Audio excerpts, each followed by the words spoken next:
আসসালামু আলাইকুম। এখন দেখবেন সংবাদ শিরোনাম। মহাষষ্ঠীতে দুর্গাপূজার আনুষ্ঠানিকতা শুরু। আনন্দময়ের আগমনে ভক্তদের উচ্ছ্বাস।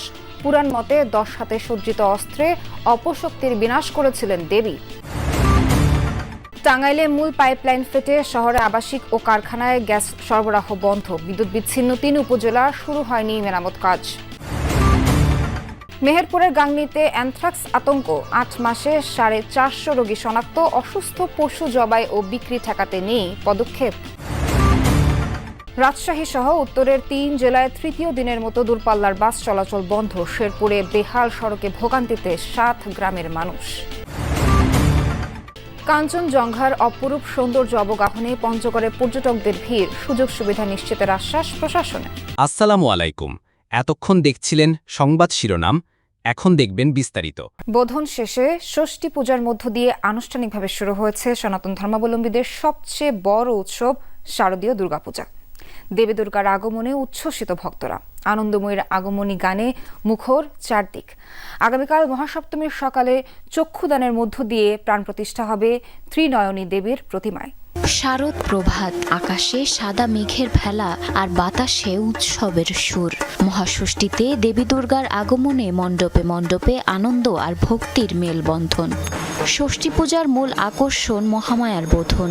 মন্ত্রোচ্চারণের মধ্য দিয়ে শুরু হয় দেবীর আরাধনা। বিহিত পূজার পর দেবীর আমন্ত্রণ ও অধিবাস দিয়ে মূল দুর্গোৎসবের সূচনা হয়। সনাতন ধর্মাবলম্বীদের বিশ্বাস, অশুভ শক্তি দমন করে শুভ শক্তির জাগরণ ঘটাতে এদিন থেকেই পৃথিবীতে অবতীর্ণ হন দেবী দুর্গা। শুভ ষষ্ঠী, আজকে মায়ের বোধনের মাধ্যমে আমাদের দুর্গাপূজা শুরু হলো। কালকে ষষ্ঠী তিথি লেগেছিল, সন্ধ্যেবেলা বোধন হয়েছে। আজকে মা দুর্গার ষষ্ঠীর তিথির পুজো হয়েছে। আজকে ঢাক, ডোল, বাদ্য, উলুধ্বনি, পঞ্চ উপাচারে এই ষষ্ঠী পূজা বা বোধন করা হবে। শিশু থেকে বয়স্ক সব বয়সী মানুষের ভিড় মণ্ডপে। কেউ বাজাচ্ছে ঢাক, কেউ শঙ্খ, আবার কেউ বা প্রার্থনায় মগ্ন। ছোট্ট শিশুরা প্রসাদ হাতে নিয়ে ভিড় করছে প্রতিমার সামনে। প্রত্যেক দিনই মার কাছে চাইবো যে আমরা সবাই, সব সনাতনী এবং দেশবাসী সবাই ভালো থাকুক। টাঙ্গাইলে গ্যাস সঞ্চালনের মূল পাইপ ফেটে যাওয়ায় 14,000 গ্রাহকের গ্যাস সরবরাহ বন্ধ রয়েছে। রোববার সকালে সদর উপজেলার শিবপুর এলাকায় ঘটনা ঘটে। টাঙ্গাইল তিতাস গ্যাস কর্তৃপক্ষ জানায়, গ্যাস সঞ্চালনের লাইনের মূল পাইপটি ফেটে যায়। এতে শহরের প্রায় 14,000 গ্রাহক ও 15টি সিএনজি স্টেশন সহ সকল কারখানায় গ্যাস সরবরাহ বন্ধ হয়ে যায়। এদিকে গ্যাস পাইপের ওপর পল্লী বিদ্যুতের খুঁটি থাকায় টাঙ্গাইল সদর, নাগরপুর ও দেলদুয়ার উপজেলার প্রায় 2 লাখ গ্রাহকের বিদ্যুৎ সরবরাহ বন্ধ। বিদ্যুৎ স্বাভাবিক করতে কাজ করছেন শ্রমিকরা। পল্লী বিদ্যুৎ সমিতির কর্মকর্তারা জানান, গ্যাস লাইনের উপর বিদ্যুৎ খুঁটি ছিল। দুর্ঘটনার পর সেটি সরানোর কাজ চলছে। গ্যাসের লাইন লিক হয়ে আমাদের খুঁটির গোড়াতে স্পার্ক করে আগুন ধরছে। আমাদের এখানে সার্কিট আছে হলো 33 কেবি লাইন। এই 33 কেবি লাইনের ঝুঁকিপূর্ণ কারণে অপসারণ করে আমরা পাশে আরেকটা নতুন খুঁটি স্থাপন করব। উপরে থেকে আগুনের কয়েকটা লিলিহা পড়ার পরে তখন নিচে থেকে এরকম ভাবে পানি, ওই যে এটা দেখতেছেন, মার্কটা দেখছেন, রড, দ্বিতীয় রড, ওই পর্যন্ত স্টেপ পাইপ বয়ে উঠতেছে। আমি এই মুহূর্তে রাবড়া বাইপাসের যে শিবপুর এলাকা রয়েছে সেই এলাকাতে রয়েছে, যেখানে গ্যাসের লাইনটি ফেটে গিয়েছে এবং ফেটে যাওয়ার পরপরই কিন্তু টাঙ্গাইল শহরের যে গ্রাহকদের বিদ্যুৎ গ্যাসের লাইন এবং বাকি যে সিএনজি পাম্প এবং কারখানাগুলো রয়েছে সেগুলো কিন্তু গ্যাস সরবরাহ বন্ধ রয়েছে।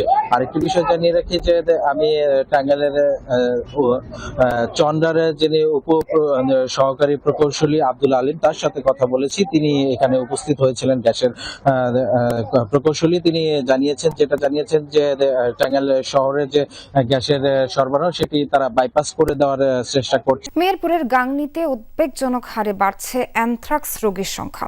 গেল 8 মাসে শনাক্ত হয়েছে প্রায় 450 রোগী।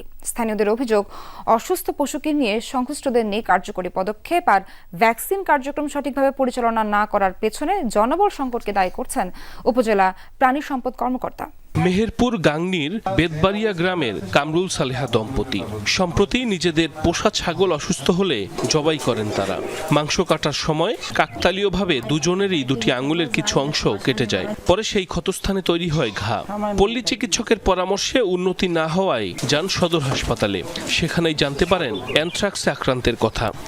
আর একটু গুতা নাইলো নাকি সাইডে দুদিন গাছ কাটতে আসুন ব্যথা করলো না করে তারপরে দিন ধরেন আমি আস্তে আস্তে বাড়িতে খাওয়া দাওয়া করি নৌকা আমার হাটে যাচ্ছে খাওয়ার পরে একটু কমিছে, এখন ভালোই আছি। কামরুল সালেহার মতো উপজেলার আরো কয়েকটি গ্রামে এই প্রাদুর্ভাবের খবর পাওয়া গেছে।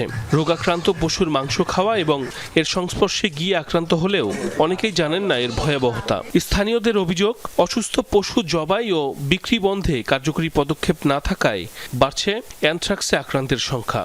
যখন 1 লাখ 1.5 লাখ টাকা দামের গরু তখন তো আর ফেলি দেওয়া যায় না, তখন তো হয়েছে জবাই করে দেয়। গোশত যদি খাওয়া যায় তখন অনেকজন অসুস্থ হয়ে যায়। ডাক্তাররা গ্রামে আসবে, সেই বিষয়ে কথা বলবে, জানবে, খোঁজ খবর নেবে, কিন্তু এগুলো কেউ করে না। আবার ওষুধ কিনতে গেলে ওষুধের প্রচুর দাম। বাস মালিকদের ধর্মঘটে তৃতীয় দিনের মতো আজও বন্ধ রয়েছে রাজশাহী, নাটোর ও চাঁপাইনবাবগঞ্জ থেকে ঢাকাগামী বাসের চলাচল।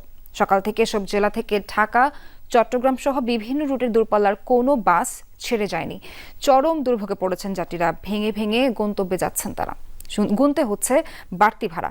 এর আগে বৃহস্পতিবার রাতে হঠাৎ করে কাউন্টার থেকে বাস চলাচল বন্ধের ঘোষণা দেয় মালিকপক্ষ। সম্প্রতি বেতন বৃদ্ধির দাবিতে ধর্মঘট পালন করেন পরিবহন শ্রমিকরা। পরে 23 সেপ্টেম্বর ঢাকায় মালিকপক্ষ ও শ্রমিকদের বৈঠকে বেতন বাড়ানোর সিদ্ধান্ত নেওয়া হয়, যা 25 সেপ্টেম্বর থেকে কার্যকরের কথা ছিল। তবে হঠাৎ করেই শ্রমিকদের সেই নির্ধারিত বেতন দিতে আপত্তি জানান মালিকরা। এর পরপরই ডাকা হয় ধর্মঘট। 3 যুগের আগের ভয়াবহ বন্যার সড়কে সৃষ্টি গর্ত এখনও ভোগাচ্ছে শেরপুর সদরের অন্তত 30,000 মানুষের।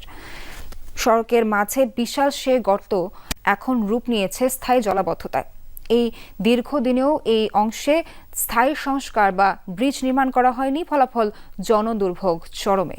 এভাবেই হাঁটু কোমর সমান পানি মারিয়ে চলাচল করতে হয় অন্তত 7 গ্রামের মানুষকে। অথচ এটি কোনো ডোবা বা জলাশয় নয়। 3 যুগ আগে 88-র ভয়াবহ বন্যায় শেরপুর সদরের টাকিমারি ও ভাগলগড় গ্রামের মাঝামাঝি সংযোগ সড়কে সৃষ্টি হওয়া বিশাল গর্ত এখনও ভোগাচ্ছে হরিণধরা, জঙ্গলদি সহ এই কয়েক গ্রামের অন্তত 30,000 মানুষকে। 7 কিলোমিটার সড়ক, পায়ে হাঁটা ছাড়া কোনো গতি নেই, যানবাহন চলাচলের কোনো ব্যবস্থা নেই। অথচ চরাঞ্চলে যাতায়াতের জন্য অত্যন্ত গুরুত্বপূর্ণ সড়কের অংশ। অবস্থান সিকিম আর নেপাল সীমান্তে। খুব ভালোভাবে দেখতে অনেকে যান দার্জিলিং। বোঝার বাকি নেই বলছি কাঞ্চনজঙ্ঘার কথা। তবে সে কাঞ্চনজঙ্ঘা দেখা যায় পঞ্চগড়ের তেঁতুলিয়া থেকেও। এবারও আবহাওয়া ভালো থাকায় তা স্পষ্ট দেখা যাচ্ছে। প্রভাত সূর্যের আবির রং মেখে হয়েছ রক্তিম রঙে রাঙা। তুমি লাস্যময়ী, মায়াময়ী, পর্বত নন্দিনী কাঞ্চনজঙ্ঘা। যখন ভোরের আলো চুইয়ে পড়ে ধানের ডগায়, তখন পুরো পৃথিবী নিঃশব্দ হয়ে শোনে পাহাড়ের গল্প।